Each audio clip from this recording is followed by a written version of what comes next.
नमस्कार दोस्तों, मैं सीए उमेश शर्मा आज डिस्कस करने वाला हूँ जीएसटी काउंसिल के रिकमेंडेशन जो 18 फरवरी 2023 के मीटिंग में आए थे। तो फटाफट देखते हैं तीन इंपॉर्टेंट चेंजेस।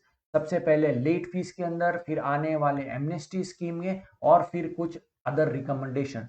तो सबसे पहले शुरुआत करते हैं जीएसटी के एनुअल रिटर्न के लेट फीस में आने वाले चेंजेस। ये फाइनेंशियल ईयर 22-23 के आगे से लागू होंगे। और इसमें क्या चेंजेस आए हैं? जिनका टर्नओवर 5 करोड़ के नीचे है, ऐसे करदाताओं के लिए 50 रुपए पर डे, 25 रुपया सीजीएसटी, 25 रुपए एचजीएसटी या मैक्सिमम 0.4% मैक्सिमम टर्नओवर के लेट फीस लगेगी।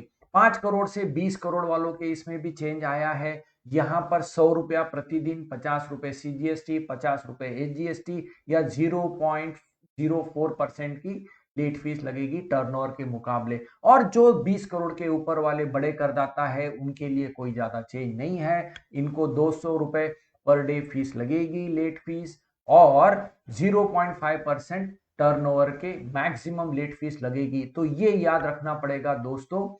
तो क्या चेंज आया है 20 करोड़ के नीचे वालों के लिए, यहां पर फायदा हुआ है। अब आते हैं नेक्स्ट, तीन प्रकार के एमनेस्टी स्कीम के कुछ इंपॉर्टेंट बातें हैं जो हमको देखनी है, जो आने वाली है और हमको बेसब्री से इसका इंतजार है। सबसे पहले एमनेस्टी स्कीम में क्या आ रहा है? जिन लोगों ने रिवोकेशन ऑफ रजिस्ट्रेशन की एप्लीकेशन लेट कर दी थी, उनको रिवोकेशन का चांस एप्लीकेशन फाइल करने का मिलेगा, सब्जेक्ट टू कि वो आगे इंटरेस्ट और रिटर्न्स सारा चीज भर देंगे। फिर जहां पर एक्स पार्टी ऑर्डर हो गई थी क्योंकि 30 दिन के अंदर रिटर्न फाइल नहीं कर पाए थे, पर बाद में रिटर्न फाइल कर दिया है। और फिर तीसरे प्रकार की आ रही है जीएसटीआर 4, 9 और 10 जो पिछले सालों के फाइल करने रह गए हैं।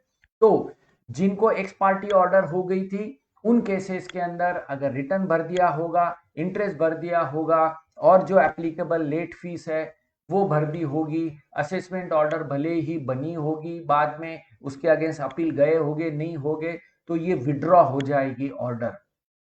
फिर जिनका लेट फाइल अभी तक जीएसटीआर 9 फाइल नहीं हुआ है, उनके लिए यहाँ पर कंडीशनल वेवर का एमनेस्टी स्कीम आने वाला है। तो देखते हैं आगे क्या आता है और क्या चेंजेस आए हैं। ये एक अच्छा चेंज आया है कि revocation of cancellation of registration, जहां पर रजिस्ट्रेशन कैंसिल हो जाते हैं रिटर्न फाइल करने के कारण, और अगर वो कैंसिल हो भी जाते हैं तो पहले 30 दिन का पीरियड था वो बढ़ा के 90 डेज कर दिया है, और इसको 180 दिन भी आगे बढ़ा सकते हैं officers with the permission of commissioner. इसके बाद में बेस्ट जजमेंट असेसमेंट ऑर्डर हो जाती है, रिटर्न फाइल नहीं किया है, तो ऐसे केस के अंदर अब 30 दिन के जगह 60 डेज तक का वो टाइम पीरियड रहेगा, और भी इसको आगे बढ़ा सकते हैं 120 डेज तक विथ सुटेबल कंडीशंस। तो ये थे चेंजेस। अब आते हैं हम टैक्स रिलेटेड चेंजेस। यहां पर जो राब है जिसको 18% लग रहा था, अब वो 5% लगेगा प्री पैक्ड, और प्री लेबल में नील रहेगा अदरवाइज। पेंसिल शार्पनर को 18% से 12% में लाया है। और अदर रिकमेंडेशंस क्या है आखिरी में? ट्रिब्यूनल का गठन अभी भी बाकी है। जीएसटी कंपनसेशन के जो ड्यूज है वो सेंट्रल गवर्नमेंट सारे स्टेट गवर्नमेंट्स को दे देगी। फिर कुछ रेवेन्यू लीकेज के मेजर्स आएंगे, पान मसाला, गुटखा और टबैको के केस में, तंबाकू के केस में, और कुछ कंपोजिशन स्कीम भी अंदर चेंजेस आ सकते हैं। तो फाइनल नोटिफिकेशंस के लिए हमको वेट करना पड़ेगा।